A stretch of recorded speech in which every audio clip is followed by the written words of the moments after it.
into it. Alrighty.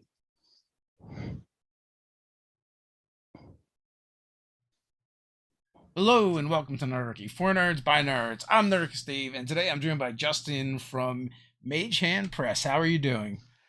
Doing all right. Just trying to catch up and now that we're on the same page regarding time zones. Yeah, we had a little bit of a mix-up. It was, we kind of forgot to send out our confirmation email that we usually send the day before, which did not help. So, and I was like, oh, you know what? They retweeted the schedule the other day. It'll be fine. So, these things happen from time to time, and then time zones are tricky and whatever. We're here now. We're hanging out. We're going to talk about some D&D and your latest Kickstarter. So if just for anyone who's not familiar with you and kind of what you do, if you just be so kind to introduce yourself and tell them a little bit about Mage Hand Press. Hi, so I'm Justin. I'm the community manager for Mage Hand Press. So I kind of handle some of like the marketing decisions, partnerships with streamers, YouTubers, etc. And every now and then, Michael let me take a crack at the writing. But Mage Hand Press as a whole, we create stuff for 5e to give people more options. We're usually focused more on player options, which this book is all about. But we've also, been known for sending D&D into space.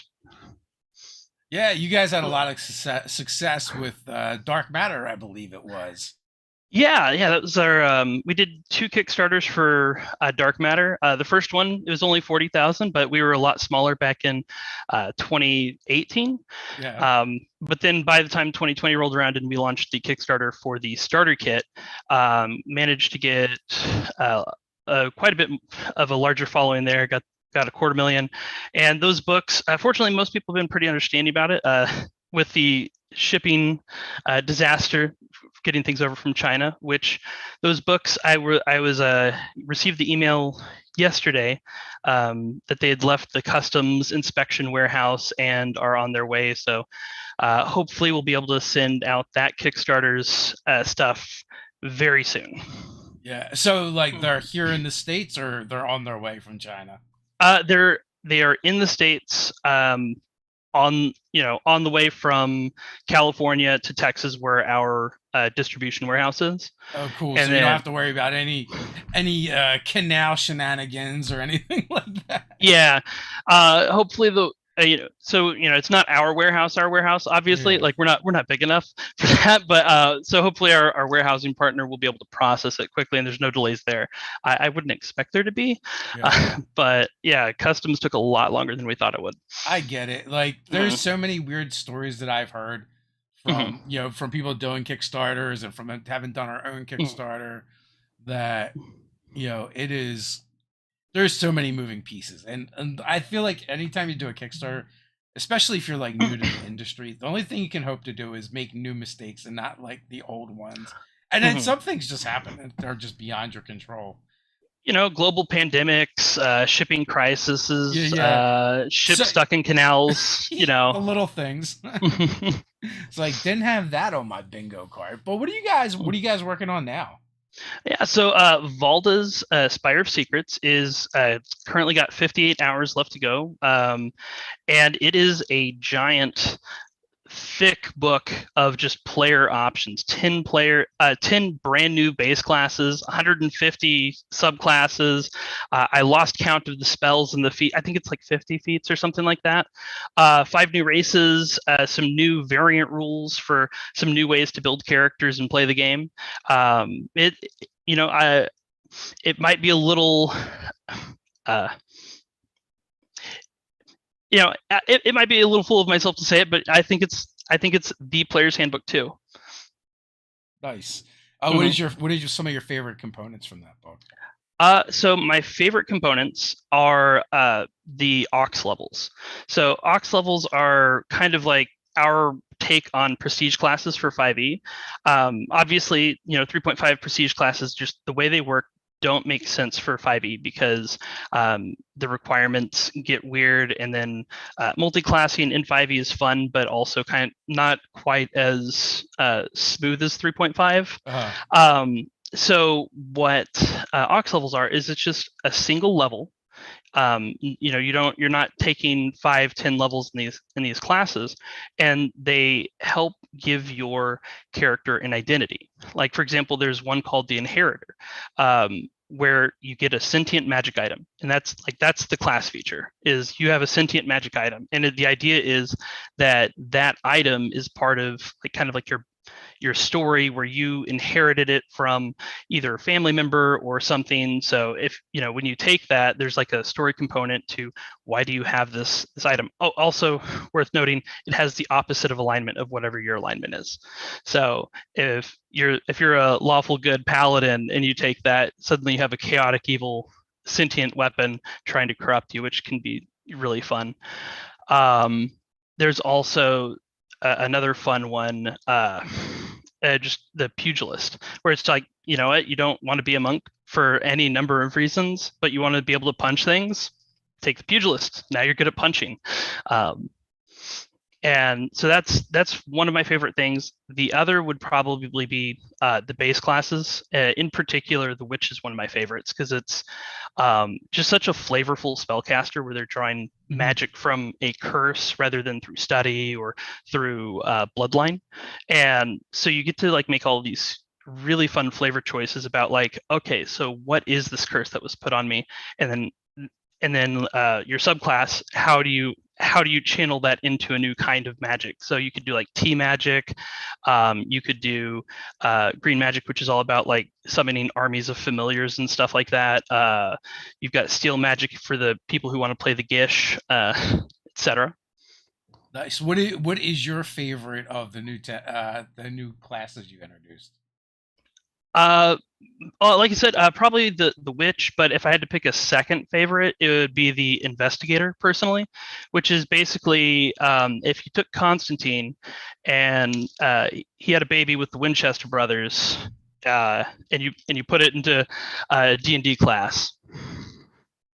Nice. And so how did this project come about? What was the impetus for you guys to decide that you needed 10 more classes and a bunch of subclasses?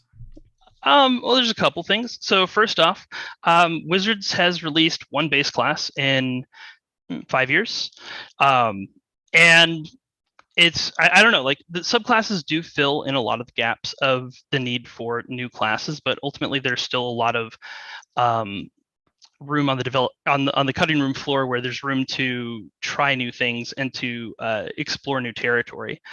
And and so for the past 6 years, we've been writing, starting off on the blog, eventually moving to Patreon, before launching into selling actual books and Kickstarters and things like that. So we've taken the best of everything we've written and haven't put into a book yet, and went over it with a fine tooth comb, just rebalancing things and fixing things to be, more fun, from all of the lessons we've learned over the past 6 years, so that people can play some really fun stuff. Because while yes, we've had this stuff available in PDF form, none of it's been available in an actual book. And I know uh, my amount of money that I've given to Staples so that I can print our material, so that I can have it at the table with me, I might as well have already printed a few books. So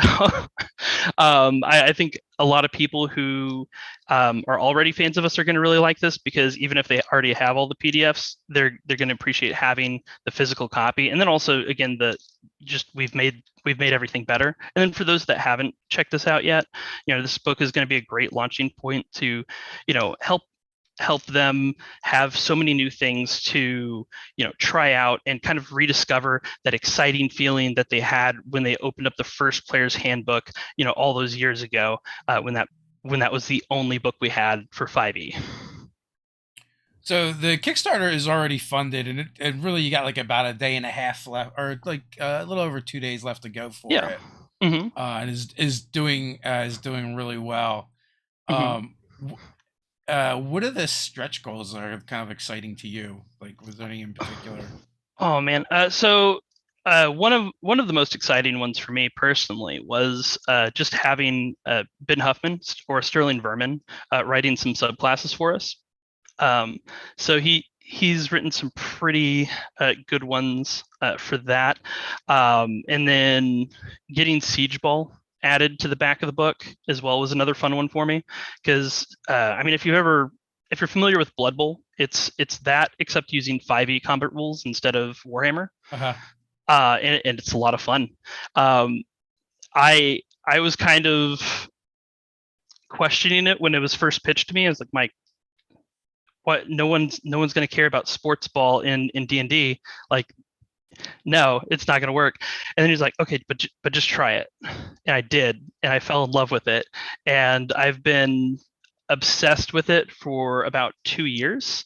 And just seeing how little attention it's gotten because just there's that initial kind of like buy-in that people um, have to be willing to try it out first that isn't hasn't like quite done it yet, so having it in the back of the book just as a way for like people to have access to it for free, or I mean not free, as part of the book that they're already going to buy anyways. Maybe some more people will try it, and I'll see some people talking about one of my favorite ways to do a beach episode in 5e now. I was gonna run a game, and we started doing the session 0 for it, Mhm. and it was for Open Legend, a Mhm. different RPG, and we were gonna do a stream for it. And like one of the things we had created around the game was this sport that they would play called Etherball, and like there was these 10 flying cities or 13 flying cities. One of them had fallen, so they were down to 12. But the only like interaction they really had between the cities was when the Etherball teams would travel. So it became like this Mhm. this point of like not just like a sport and a pastime entertainment, but Mhm. also like political intrigue would happen when the teams would meet, because it was one of the Mhm. ways to access another city.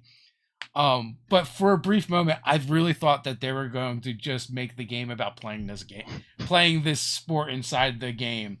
Mhm. And I think details like that are great for flushing out campaign settings, and like you said, having those beach episodes.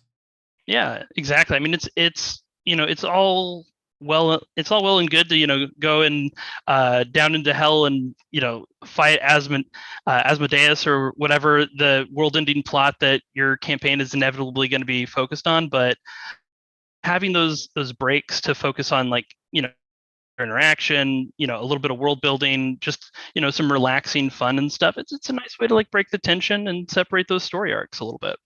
So. Sometimes Hmm. you just need to have the episode where you need your team to win. Yeah, exactly.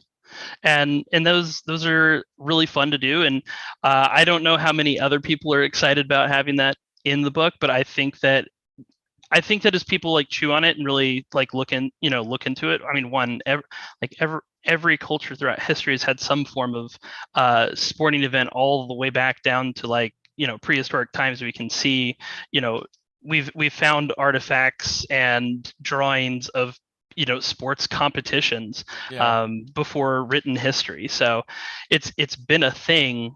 And it's funny how easy we forget to think about that when we're building our own D&D worlds, or whatever RPG of our choice is.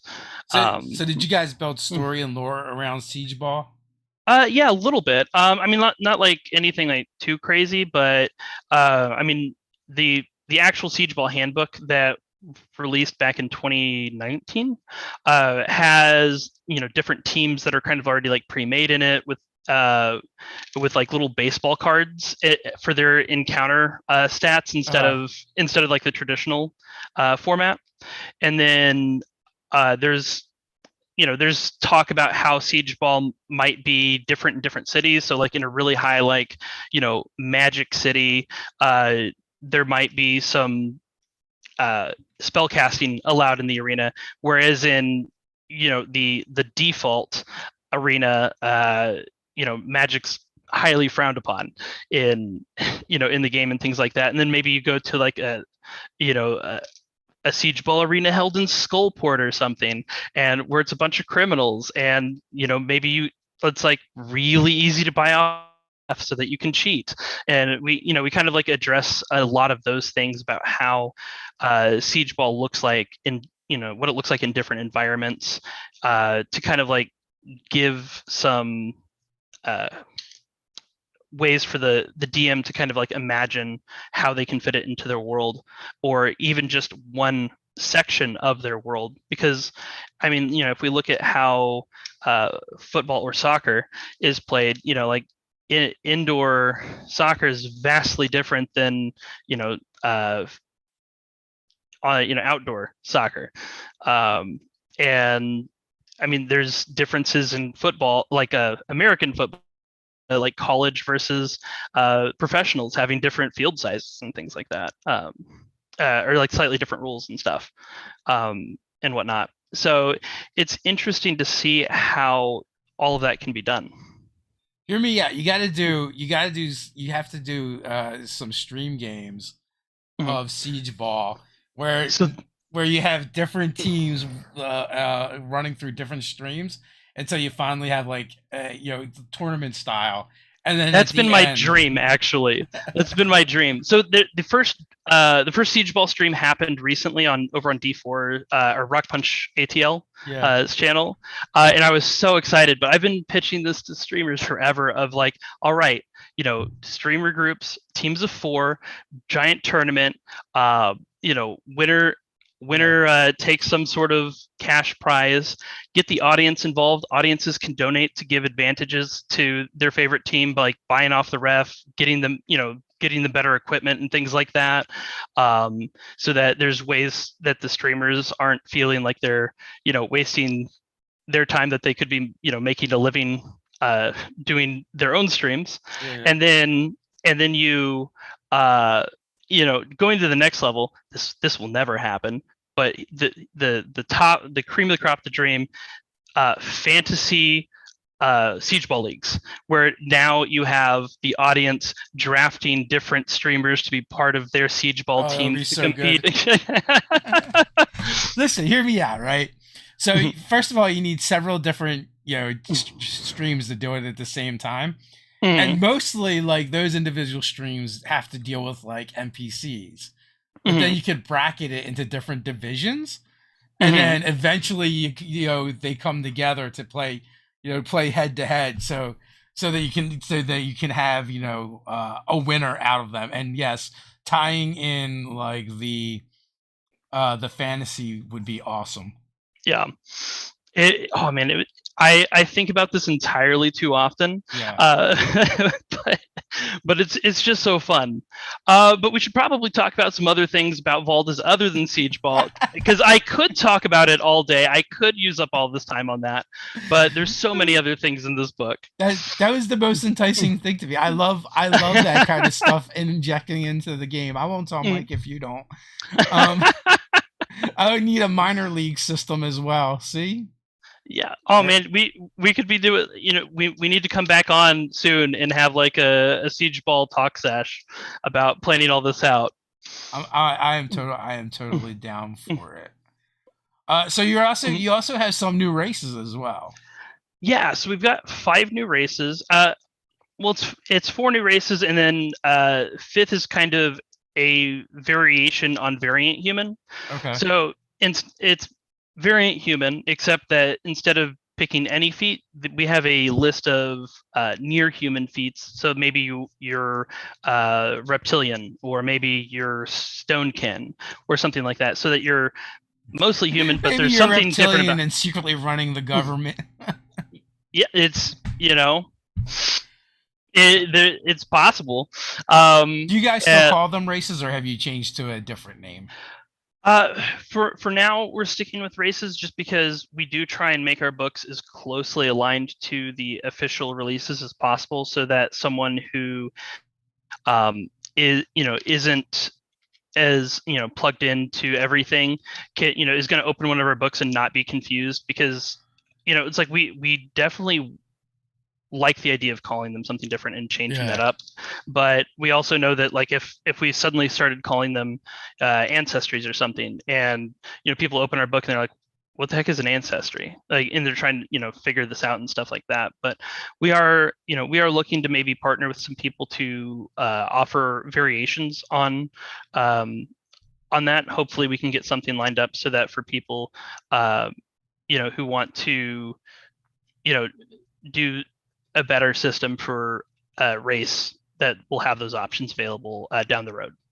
Though we don't have anything officially lined up for that yet.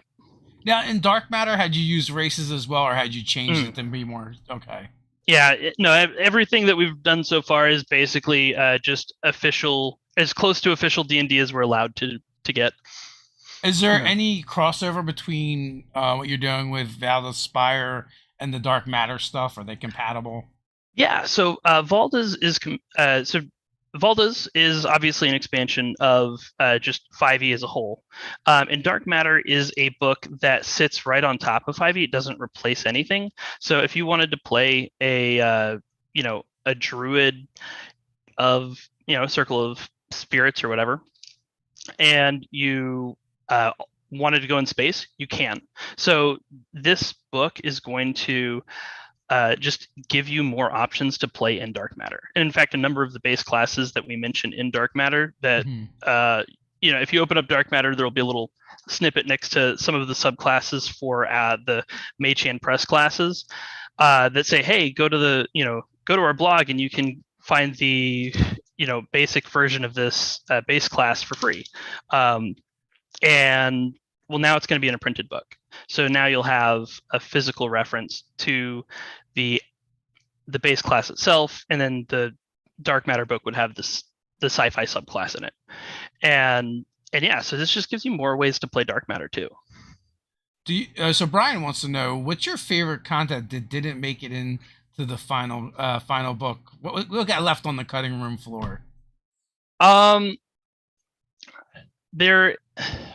My personal baby that will never see the light of day in 5e is a class called the Glitch, which is a chronomancy base class that started off as an illusion-based base class, but the main mechanic behind it was clone generation. And after doing enough math and spending enough time doing it, we quickly realized that turns out percentage mischance by having clones that are identical to you, and people just simply can't tell them apart, it's too strong. Mirror image is actually too strong, which is why it is the wizard is the only class that gets it. The class with 0 AC. Yeah, it's also limited too as far as the spell goes, right? It's strong, but then it's going to go away after around round 2 or 3, more than likely. Yeah, though even with just one clone left on that mirror image, just fun fact, that's like effectively +7 AC. If you do the math on it. I see what you're saying. You're saying like if we were to do a cloning effect and you combine it with something like mirror image. Well, just having one clone from mirror image is effectively like +7 AC, which is why the wizard is the only one that gets it, because they don't have ways to really bump up their AC outside of like special spells like that.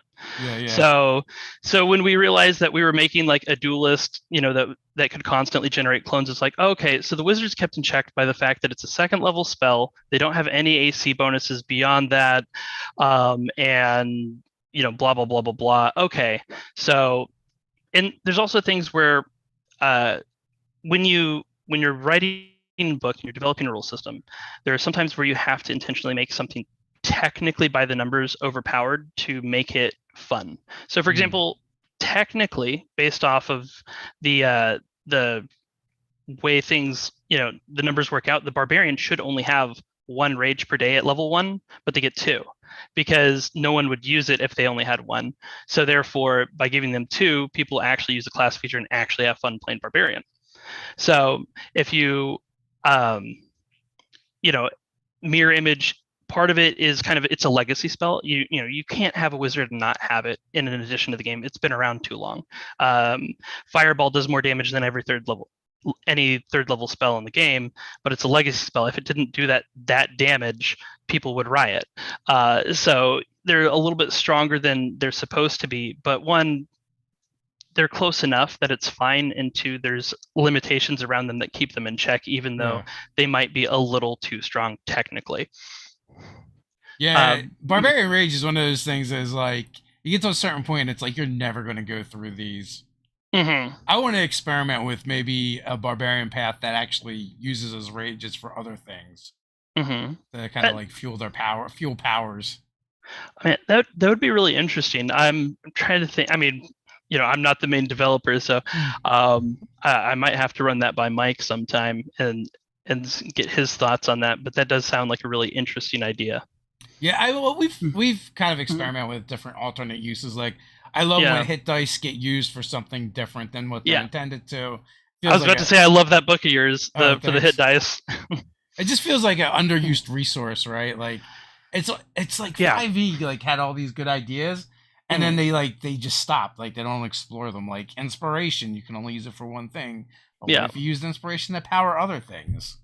And it's kind of funny how often people just sort of forget about the hit dice, Yeah. because they're like, everyone's like, oh well, your HP just goes back up to maximum as part of long, but it's like as part of a short rest, you can use it to regain your HP, and then you know at a long rest, you don't get all of your hit dice back. You only get some of them back. Yeah. So they're like, the problem is that people take long rests too often for the like how the game was designed, which how people play the game is what matters, not what the The developers thought design. are. Yeah, and so because of that, like developer the developers, and they couldn't have known. They didn't, when you release a game to a million people and they get their hands on it, they're going to play the game based off of what they perceive as the most fun slash optimal way to play. And people said, hey, why not do long rest more? I get it. I do it all the time. Well, And I know that when we release things, there's like things we didn't expect. We didn't think of how they would be used. And then the players are far more creative than we could possibly be. And it's like, oh, okay, that's how we're doing this now, apparently. well, that's part of it too, and also just like the adventuring day is supposed to be like 6 to 8 encounters, Yeah. and like when I think about that, for us that'd be like 2 months worth of sessions, right? Like Oh, it's so many. yeah, yeah, it's just like that might be a little hyperbolic, but yeah, for Mhm. like we do like one or two encounters per session. I mean, with role playing Yeah. and stuff, but like generally when you role play, like you're not expending a lot of resources. Yeah. You can, but it just doesn't happen as much. Exactly. And there's some classes that just don't have resources to spend on that at all. And just like you said, the ones that do, they don't necessarily even spend that many on it because most of the resources are designed around combat. Um, Well, I wonder with the expanded rules that they're coming out mhm. with, if they start to address some of that stuff. I am very curious to see what this evolution of D&D in 2024 is going to be that's backwards compatible with 5e. Yeah. And it's like my gut reaction is, okay, so it's 5.5. Well, Um, 2024, you don't have to wait that long. Like yeah. in the next over the course of the next few months, we're gonna see they're doing Mhm. some expanded rules. Mhm. They just announced over the weekend, pretty much. So we'll Um, see, like a bunch of the monsters mhm. are getting kind of rewritten to match the CRs better. Okay. Hopefully, they address the Trask because the Trask is so terrible. Like, Yeah, so I played through Storm King's Thunder. It was one of my first published adventures, yeah, and that I ever played through, and I've been playing for years, but just never done published adventures before. Storm King Thunder sounded neat, and then it was like after the 100th giant that we faced, it was like, what do you mean that the fire giants don't have fire powers and the ice giants don't have ice powers? And yeah. you know, like why are these not? Why are these just varying bags of hit points? Now, fortunately, we had a creative DM who, kind of like borrowed from 4E, some of the abilities that different creatures had there to make the fights more engaging after he realized that it was yet another bag of hit points. But it was very surprising to me to see how some of these monsters, like the Tarrasque, like giants, they have really cool flavor and they have really fleshed out stories, and then they don't have things that make them interesting to fight. And it's kind of like on the impetus of the DM to come up with ways to make them interesting. And I remember running for, like, yes, so many people have so many issues with 4E. I'm sure that there's plenty of people that are convinced that like there's nothing worth redeeming from there. I highly disagree. I loved when I looked at a monster and it was like, all right, here's like these 2 or 3 powers, like every monster 2 or 3 powers that do cool things, and that was always fun to just make combat more engaging and interesting and different. Yeah, I mean, and like you said, there's like tons of cool things you can do, but for like the novice GM, that might be kind of hard, right? Like, yeah, I mean, off the top of my head, I don't know if the different giants get elemental immunity or if they just have resistance. Not even that. Not yeah, so that is confusing and weird, right? Like, why are you a frost giant if you're not immune to cold, or you know, at the very least, and should it's definitely be a resistance. So no, fire giants. They do. So they do have cold immunity, and like they do. Okay. So I can think of ways to make that stuff like interesting, but that's a Mhm. lot for a new player, right? To navigate through, and also as the DM, you still end up jumping through hoops. Like you can do things like instead of having a monster do a standard attack, you counter a frost giant in a place that there is a lot of snow and ice. What if they just what if they just swamp the players in snow with a mini avalanche, right? Because they're big enough to kind of do that. But then, like, as a DM, you have to make rules ad hoc on the fly. How does that work when when your players get swamped in hundreds of pounds of ice and snow? How much damage does it do? What does that affect? What saving throw do they have to roll? And like me, I could probably do it, but I've also been playing this game for like 30 years. Yeah, same. And like, gosh, I remember one of the favorite encounters I've ever been in. The DM took air elementals and put them into this room where poison gas was being emitted. Yeah. And like the air elementals were kind of just like, pushing all the poison around and like spreading out, making sure that the party couldn't get away from it. But the poison was coming out of these pipes, and we kind of had to do the gosh, this is like an old computer game where it's like the where you have to like line up the pipes to get the goo from point A to point B before it spills out and stuff like that. Yeah. So the party was having to like switch between like trying to fight these air elementals and keeping them away from the party members that were turning the pipes and stuff each turn to try and get the poison gas to stop spewing everywhere. That was like, when the DMs get creative and they introduce like a sort of like a puzzle like that, or have the creatures thinking tactically, like dumping avalanches on people, or taking a fire immune monster and having them just like Chuck bum lava. rush. I was gonna say like just like charge into a party member, grab them, and just like take a lava bath, and things like that. That's even meaner. Things like that. Those fights have the potential to be really interesting and really fun.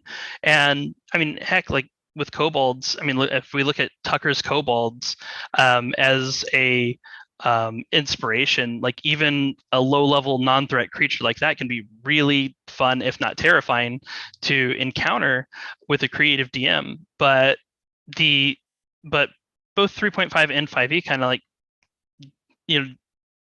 they kind of leave it up to the DM to figure it out. And that was one of the things I do miss from 4e is how much they were willing to put into the monsters to make the fights interesting without the DM having to, spend a ton of time figuring all that out. Yeah, I mean, the 4E was good for that.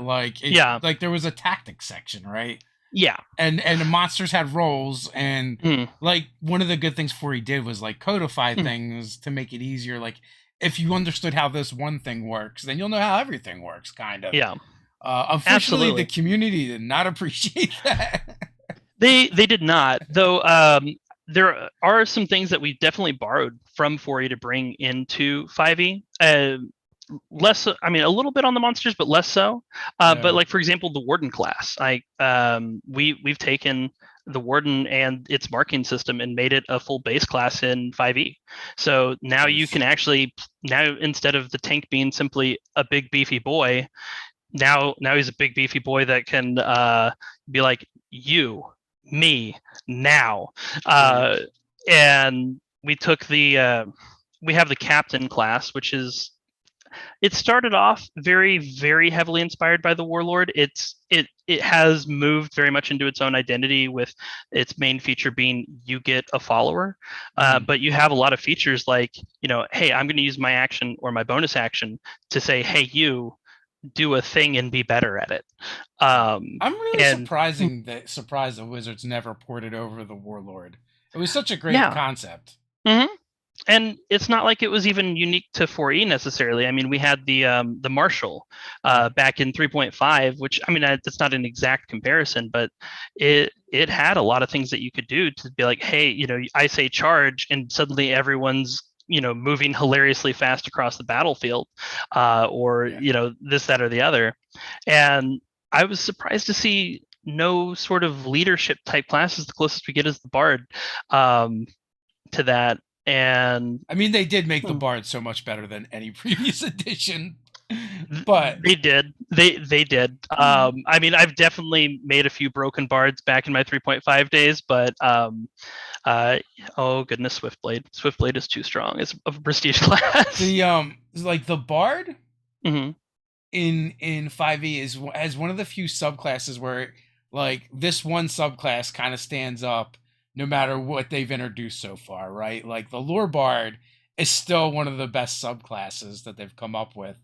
Oh yeah, Lore Bard's so cool. And they've only really managed to do it for the Bard, right? Like everything else, it's like with every book that comes out, like we get better and better subclasses. For the most part.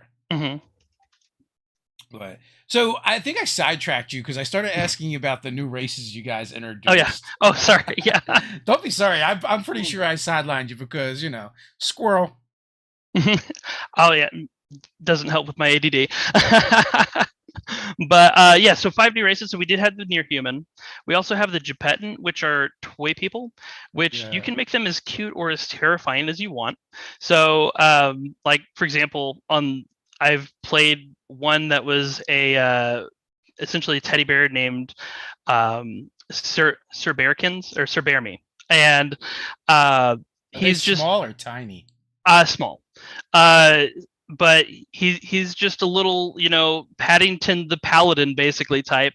But then I've also played like a porcelain doll, the creepy ones with like the terrifying eyes that people for some reason thought was a good thing to hang up on walls. What was the horror 20 years ago? What was the horror movie? Was it Puppet Master that he had all the evil puppets? I mean, the main one I can think of is Chucky, but that's definitely not that. No, this might have predated Chucky. Definitely. Chucky's a good example as well. Like, and so let's see.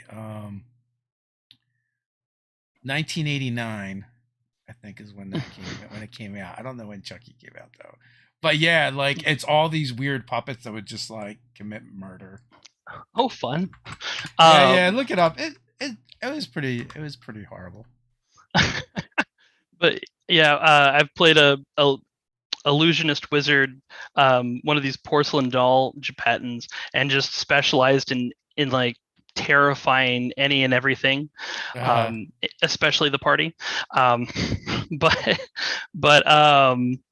in addition to being able to play a living toy. We have the mouse folk. They're mouse people. The spirit host, which are kind of like how do I describe them? They're kind of like slightly tied to the ethereal plane, to where they're a little bit ghosty. And then the mandrake is pretty neat. They're tree people, and their sub races are based on like the season. So they have kind of like how the Eladrin are different depending on the season that they're in. The mandrakes are different on the season that they're in. Nice. The chat is now naming all the different like horror movies that were based around toys. Annabelle is in addition to Chucky and the Puppet Masters, and then also I think there was an anthology, a Stephen King anthology, where one of them was like a little like, it wasn't a voodoo doll, but it was something kind of like a tribal doll that like came to life and started trying to murder the girl. So there's plenty of creepy horror stuff when it comes to toys. Yeah, it's that uncanny valley territory thing, I think, where it's just like, it kind of looks human, but it doesn't quite right. So therefore, it's just inherently disturbing. And then, there's also the horror of taking something innocent and sweet and turning it into something awful. So someone was running Valda's stream last night, Hero Club, and there was an NPC called I think he was actually called Snuggles, and it looked like Snuggle, the Snuggle Bear, the fabric softener. Yeah. And except that it had a blood-stained knife over it, and some of its, a non-zero amount of its fur was covered in blood, and it's just like, oh my god, it has like a Mickey Mouse-esque voice, and just being like, I committed a murder, ha ha ha. I'm just like, oh god, why? They haven't stopped mentioning horrible toys that will murder you.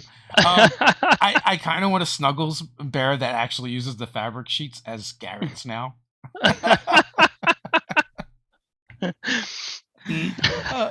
Speaking of streams, you guys sponsor a lot of streams, don't you? Yeah, we do, especially around Kickstarter times. We do try and sponsor some year round, but we haven't. We kind of dropped off from that for a while, just because we kept on like delaying Valda's, because we're like, all right, well, Dark Matter's still not here. It still got delayed. All right, well, we need to figure out how to save some money until Valda's happens. And then we launched it, and then we just threw money at all the streamers, just be like, show our stuff. Well, hopefully by the time Valda's is ready to go, all the craziness in the world has settled a bit. When are you guys expecting delivery? So delivery should be a fairly quick compared to Dark Matter, not only because we've worked out a number of complications with international shipping, but also because the book's already written. Thanks to all of the delays that we faced, all of the art's done and all of the writing in the book is done. So now it just needs to go through some couple editing passes. A little, maybe like a brief public playtesting window where we release it digitally first, and then after that, we're expecting I think July 2022 for getting everything to everyone. So, barring some sort of wild new things that happens, I don't know. Maybe those murder hornets that we heard about for a week will spring back up and make a resurgence.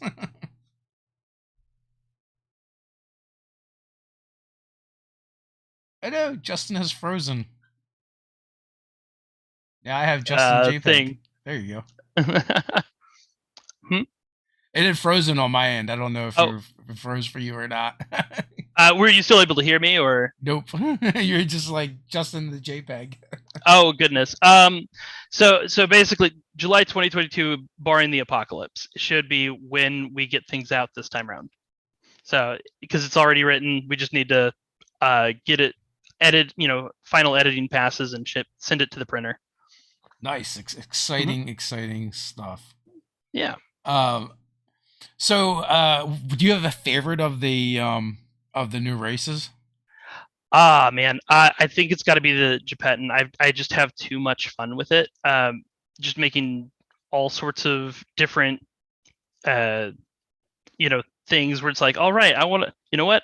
I want something just super wholesome. Great. I want something that's just, straight out of a nightmare.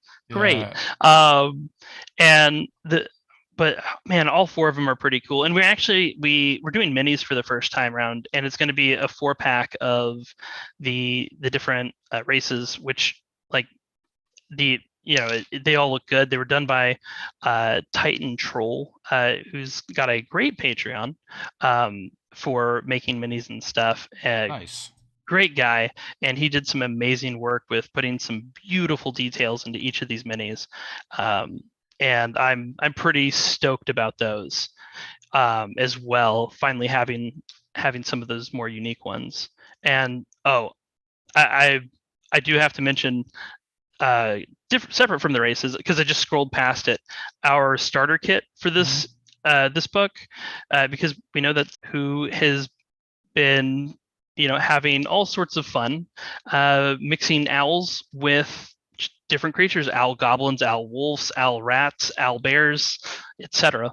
Wait a minute, an alchemist. Oh my god, that is Yep, terrible. yep. Ugh. Alchemy. Sir, there is a special place in hell for you for this. That is so bad. That is like a pun crime. That is so bad. Oh, I love it. I mean, have you flipped through our Taverns and Tankards book? I have not. Is it lots of puns? It's almost exclusively puns. So there's creatures like the barfly, the winevern, the elemental, Nice. the mugger, which is a mimic disguised as a mug. There's magic items like beer goggles, and subclasses like the sorcerer in it, which we actually do have as one of the stretch goals that are a few different sub stretch goals that have accumulated into one package. There's 5 soft covers of books we've previously written that's material didn't make it into Valdas, such as Fantastic Felines, which is just tons of cats. Mimic Book of Mimics, which is a book all about mimics. Oh my! The only thing that would make that better if the actual book was a mimic itself. Oh, you should look it up. You get sent the book, and you get a book of mimics that's actually a mimic. I wish that do I have it? Do I have my printed copy that I got at Staples somewhere? I don't have it here. Dang it. But the cover is it's like, it looks like an old 3.5 book, but then it's got like teeth kind of around the edge. Nice. And then about like right at the halfway point of the book, like when you get to that page, like there's like a tongue going throughout the page. Yeah, it's great. And the book special edition for that would be awesome, where like there's teeth that fit together around where the book closes, and then when you open it, there is a tongue bookmark in there someplace. Oh goodness. And one of my favorite things about it is the fact that we had the book written by by definitely not a mimic. I'm trying to remember the first name, but the last name was not a sham. Yeah. Mm-hmm. Please tell me the beer goggles makes everyone appear to have a higher charisma than they do. Let me just pull that up real quick, and I can read it to you verbatim. It's got to be a cursed magic item. Please be a cursed magic item. Let's see here. There's the drinks. Oh, we have magical drinks too in here, such as surprise tequila, where if you fail your saving throw, all your clothes come off. Dope. But yeah, all sorts of. Here we go. Beer goggles, wondrous item, uncommon. While attuned to these cylindrical goggles, things have a rosy tint and people look more attractive than usual. You can add your proficiency to any charisma check you make, but you don't add your proficiency check to wisdom checks. Nice. Yep. So you get a little bit of that liquid courage, but you lose your common sense. A little good and a little bad. We had made a monster called the Booze Ooze, and there were several variants. There was the spirit variant, the owl variant, and the the wine variant, and then we like had made up intoxication rules to go along with it. Yeah. Oh, we do have intoxication in here. Yeah. It's based off of the exhaustion table, so it's not, it's no longer binary of like either you're drunk or you're not. Yeah, yeah. And it works pretty well. And doing some research to make sure that we really got the feel of it right. That was a lot of fun. Just having to just having to do that research. Yeah. Great But minds think alike. We did something similar and kind of used the exhaustion the model. Exactly. And you mentioned the Booze Ooze. So we had two oozes that we did. One is the Booze Ooze and the other is the Jelly Shot. Oh, nice. Yeah. So those were pretty fun. Oh, here's the art for the mugger, by the way. Oh, that's fantastic. Yeah. So this is a fun little book. Everything you need to never leave the tavern again. And but my absolute number one favorite thing about this book is so you woke up with a hangover table. And it's a D100 it's a D100 table where you roll to see, you got blackout drunk, roll, see what happened. Oh, nice. And it's got some pretty wild ones on it. If you want, make a roll and I'll tell you what you got.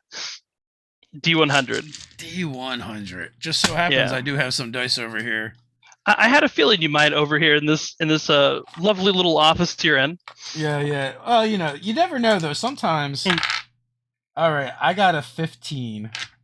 A 15. My easy roller dice, Elven script dice.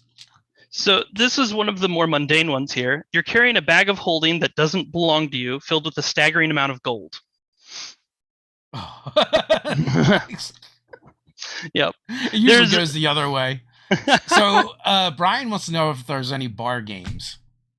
Any bar games? So we do actually mention drinking contests and a few other things in the book, along with various types of drinks. And let me see here. So the drinking games page right there, which I know you're not going to be able to read on the screen. There's about it's only one page long because it mostly focuses on like, hey, here's the framework for setting them up, instead of diving really deep into the different levels, or like we didn't want to come up with rules for beer pong, King's Cup. It list goes on. There's so many, and so instead we set up a framework for like random chance luck based versus skill based ones so that the DM could very easily take that framework and make whatever drinking game they want. Brian points out, I think that is this the first actual roll on a roll table for the interviews? And I'm like, I think it is. The honor belongs to you, Mage Hand Press. So we are just past that time. If you want to lay some final thoughts on us before we head on out. Yeah, so I mean, definitely check out Valda's. It's got a ton of stuff in the book itself, and then we have a bunch of great add-ons like Taverns and Tankards, Kobold Book of Kobolds, which is Tucker's Kobolds turned into a 5e book, Traps Galore, Kobolds Galore. We've got some beautiful dice and dice holders, and we're really trying to make sure that everyone can kind of like remember why they love 5e so much, because 5e was it's such a great, and I remember when I started off how excited I was about it, but that excitement can only last so long without new toys to play with. So that's what we're doing. We're trying to bring as many new toys as we can to the table. Nice. As always, folks, there are links in the description, so click away. Thanks for coming on, Justin. I really appreciate it. And until next time, guys, stay nerdy.